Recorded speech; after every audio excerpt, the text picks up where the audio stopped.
Good Monday morning, everybody, and it's Monday morning and I've got my Scoby growers group all together. So, oh my gosh, I'm going to do my first live in here just so that I can show you what we went through on Saturday. But there was a lot going on Saturday. There were kids running here and there and lots of mums, lots of parents. But you should have all got your little Scoby in your little bag. So now it's sitting there, maybe not made into tea yet, going, what do I do with it? Well, I'd love to tell you what to do with it, but I'm not there in my cycle, in my process. I'm actually to the point where it's been in its little jar for 10 days. You can see it floating around. There's not a lot in this one because I did divide them all up so that I could give them away on the weekend. So I need to do a little bit of harvesting to get it all together. So right now, what I'm up to is getting the 10-day-old kombucha into the bottle. So I'm going to show you how I'm going to do that. Forgot to get my...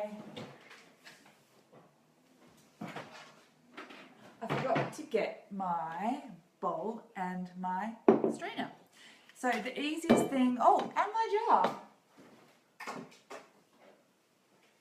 And I thought I was prepared. Okay, so my jar. So the aim of the game is to get the kombucha out of here and put it through the strainer so the little Scoby is out of the stuff. You can't see this, but it's probably a good idea that you're not watching it because I make a bit of a mess. So all of that's gone into the container and I've got my lovely Scoby here. So what I'll do is I'll show you my Scoby. We've got some hangers on hers.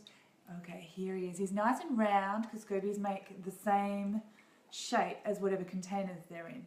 So I'm going to pop him back into my jar and I'll put a bit of tea in him as well, so he's alright. So I'm not going to brew any tea to fill that up today, but when I do that in a couple of days I'll show you how I do that again too. Okay, so strainer goes away and what I've got is I've got this big bowl of kombucha. Lovely, lovely stuff. We'll move that away. And the process now is to pour that from the container in there. And what I use is I use my little glass jar. Let's do it the right way around so I don't make too much mess. And I scoop it out of my kombucha jar and then I use my funnel.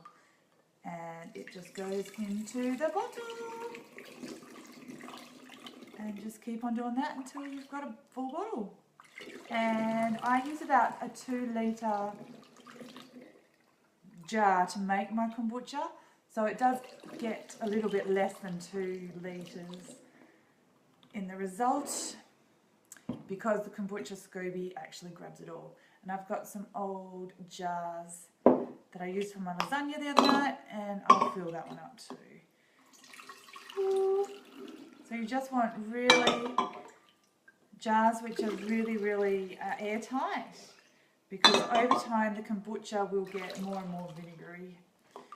So we want airtight jars so that doesn't happen. Okay, so now that one and that one goes into my fridge. And what I do sometimes is I actually put a tiny bit of ginger in there. So cut the skin off the ginger, drop the ginger in there, and over the couple of days I'm drinking this, it gets nice and gingery. Okay, so we have our kombucha in our jars to put in the fridge. They don't need to go in the fridge. I love mine cold though. It goes in the fridge and I put a couple of ice blocks in there too. Okay, I shall come back and start with the first step in a couple of days when I am brewing my tea and I'll show you how to do that too. Bye!